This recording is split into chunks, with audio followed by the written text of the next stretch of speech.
Huwag mo nang ibig. Ganyan. Sabi ko, pasok sa paaralan. Ipinaghahanda. Sabi ko, pasok sa paaralan.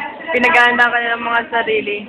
Ng isang matibay na saligan ng Isang matibay na saligan.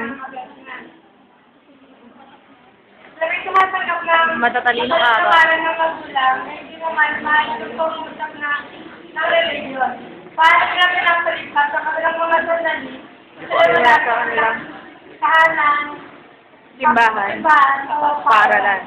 O kaya, O kaya, ang inyong mga anak, ang inyo bang mga anak, mga nag-friend sa bilang doon makulang pa na kabataan, sa hindi siya nagmamabuhay. Kabilang ba sila doon sa hindi magkakanag tumanggap ang kasi nung araw ng paaralan o simbahan? Isang pangyayari. isang pangyayari Hindi na nakasalanan. at sumasabay na kanila po Paglilibang. ano? Paglilibang. Paglilibang. Sumasabay na Ano na paglilibang? So, bagay-bagay. Pag ako muli, mag-aakit sa kanila. Sa pagkakamali. At At ang nantuluyan hanggang simula, tuloy nila puro ulo. sa lusak ng pagkakasala. Ito yung mga katanungan. Ito yung mga katanungan. Mga ginigilong kababayan na dapat sagutin Pag mga katanungan natin dito sa kababayan, na dapat natin sagutin at huwag makasuhanan. upang ating muli sa ating mga sarili kung tayo bagay Dapat kalabutan, sa lakas ng Diyos, at ng tao at ng tao at ng tao at ng tao. sa gawain naman. Kapag paglantaso, pangasuhan ko yung sinirani ito, sa babata yung magiging kasabutan, sa talaga ito. Anong mangyayari sa problema ng Pilipino sa dalawang taon hanggang Ang kabataan ang siyang pag-asa ng lahi. Ito'y isang katagang ito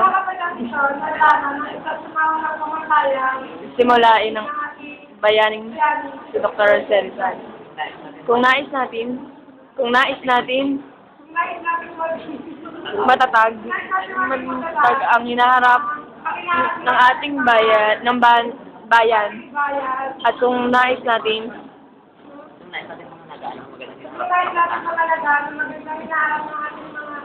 punaan, dapat nating sundin ang at bayaning at tungkol sa bagay na ito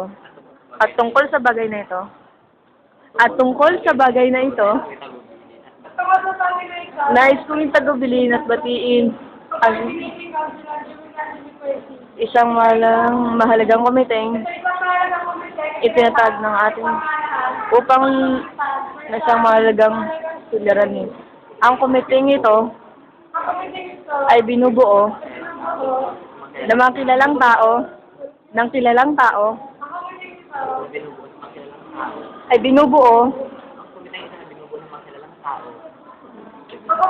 ay binubuo ng mga kilalang tao sa larangan ng pagkakawaga. Ipinamamanhik ko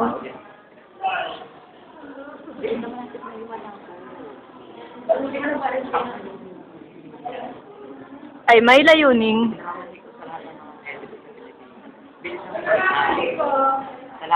sa lahat ng tao dito sa Pilipinas natang tuligin gawain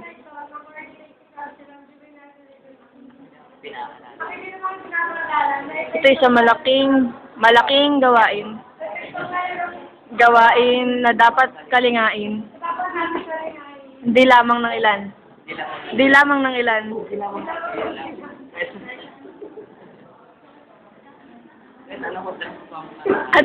at samantalang